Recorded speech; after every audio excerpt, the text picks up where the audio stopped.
Hey everybody! In today's video, I'm going to be doing a special close-up on Fade Out ink as a celebration of Inktober. I have a guest post at Hedgehog Hollow today.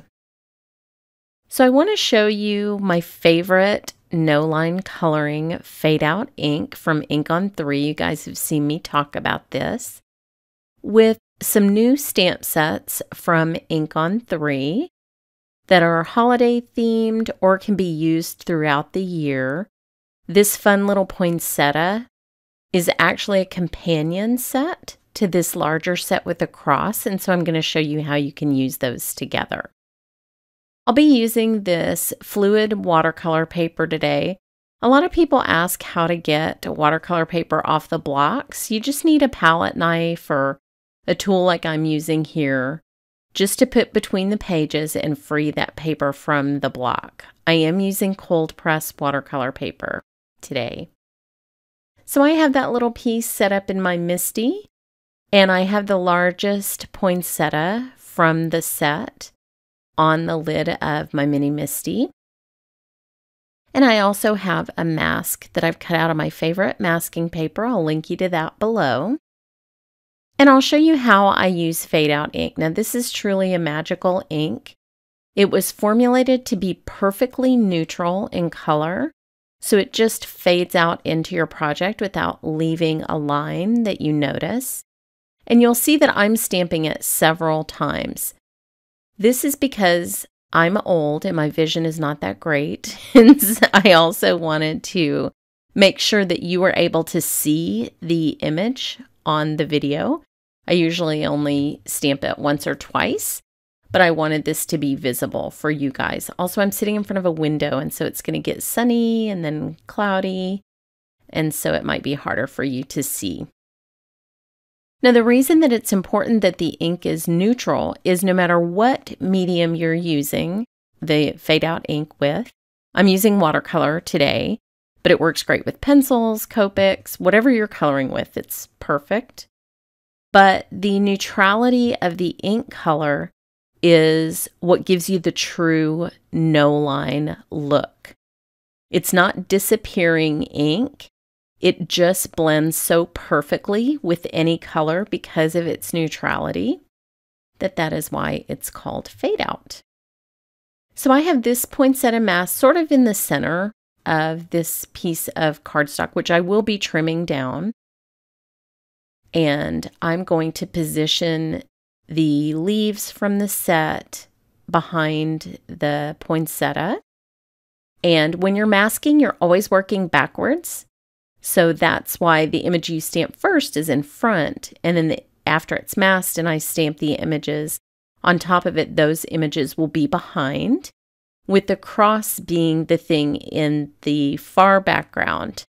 So poinsettia first, then leaves, then the cross, and that's the order that you'll stamp and mask in. So I'll stamp these a couple times again so that you can see this marvelous ink on the watercolor paper. And then those are ready to mask.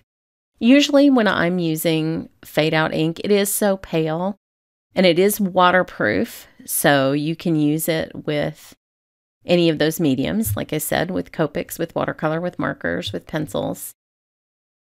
But I don't even really clean my stamps just because it is so pale and it's not going to transfer, but I will talk to you about cleaning in just a minute. Now I have some little masks again that I've cut out of that scrap that you saw me using. This is the most economical way to mask, and I really like it. It doesn't damage your paper. So you'll see a supply list below the video. Now I know it's funny, I'm doing sort of a Christmas, poinsettia, holiday themed video, but I have my little ghosts on my nails because it's almost Halloween. So I have a little thematic difference today. I love this cross image because it's big enough to color, and I'm going to color it and make it look sort of like there's a little bit of light shining on it with the way that I'm going to watercolor it. But you have plenty of room to arrange the flowers and the leaves from the set onto this image, and that's the way it was designed. So now I'll remove the masks and I can get ready to paint this image. A lot of times when I create a mask, I'll just stick it on the packaging of the stamp set so that I have it with me every time. This one would be a good candidate since these companion sets are made to go together. Now, because the fade out ink is so pale, you will want to make sure that your stamps are totally clean when you go to stamp with it. Make sure they don't have any residual black or other ink on the stamp, because that can contaminate this beautiful pale neutral ink. So they have their own ink cleaner, which you saw there, that will get your stamps back to brand new again. So I do recommend doing that. Now I'm using Daniel Smith watercolor today. And right before I sat down to film this second part of the video, I panned some watercolor splits. I have a group on Facebook where I split tubes of Daniel Smith watercolor into half pans so that people can afford these incredible artist grade watercolors. And I got a little bit of burnt sienna on my finger, so it looks like I injured myself, but I didn't. I just have paint on myself like I do all the time because I love to watercolor. I have placed the watercolor into this little floral mixing dish. You always want to mix on ceramic, not on metal or plastic. Those will just bead up and not give you the pools of paint like you see me using here. I usually paint down water first, and then I put my first color, which you can see is sort of a blue-red up at the top of the dish, into the water. And then I add the more orangey red that you see below, and I let that fade out into the wet petal on the paper.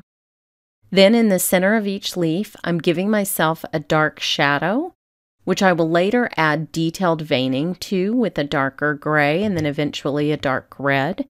But watercolor is all about layering light amounts of color and adding detail, so you work from light to dark. And this will be much darker and bolder when I'm finished, but you need to start with your lightest colors and add detail and depth as you go. For the leaves, I'm going to keep them pretty pale. I have a green that I felt like was very harmonious with the reds that I chose, as well as the yellow color in the center of the poinsettia. And to make those little round dots that you see, I just sort of made an O with my paintbrush so that I could leave an area of light, because that makes it look a little bit more realistic. Now I'm blending the Payne's Gray and the green together in the dish to give me a more neutral vein shadow that I'm going to put in the center of these leaves. And then I use almost pure Payne's Gray to add shadowing and detail beneath the flower. I'll add more and more of this as I go. I am always letting pieces of my painting dry while I work on other things, so I don't finish things in order, if that makes sense. Now you can see as I'm painting that when you first put watercolor or any water medium down on top of this ink, it actually makes the ink line a bit more visible for a minute. This is kind of the genius of her invention. It will actually grab that watercolor for a second and you'll be able to really see that line. And then over time that will fade as it dries.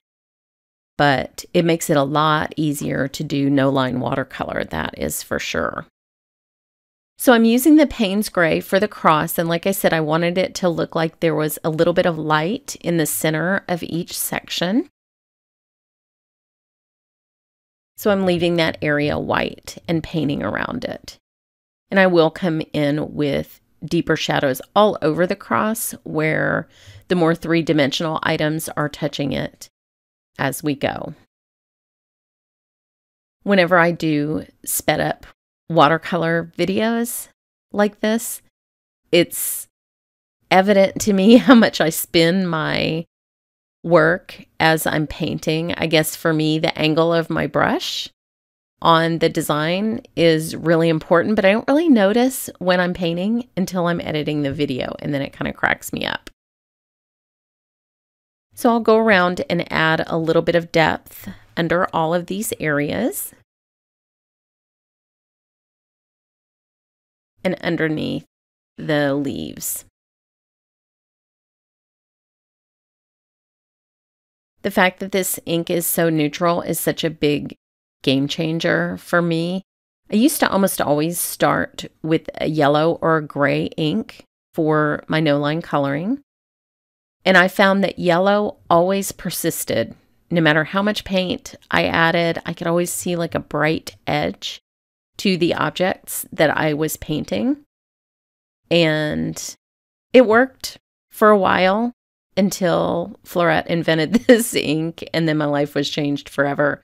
Gray dulled my images at the edges, and so having an ink like this that truly does not show up in your finished work has just made this process more enjoyable. And you'll actually notice that if you take a look at my YouTube channel, that after this ink came out, the number of no-line watercolor videos that I produced has increased dramatically. And that's always the case when you get a new tool that sort of changes your stamping life, sort of like the MISTI. I always find myself producing a lot more art when I have the right tools. That's one of the fun things about Inktober, is getting to learn all about the new tools and supplies that other artists use. I've always loved Inktober. I discovered it first when I was on Periscope years ago. And I found so many great artists and bought so much fun art and so many fun supplies based on the people that participate in this event. And of course, I love ink. I'm a stamper, so how could I say no to this? So if you have any questions about Fade Out ink or the process of using it, you can always contact me via my blog and check out the finished card with the deep dark darks that really make it pop. That's my favorite. And thanks so much for watching.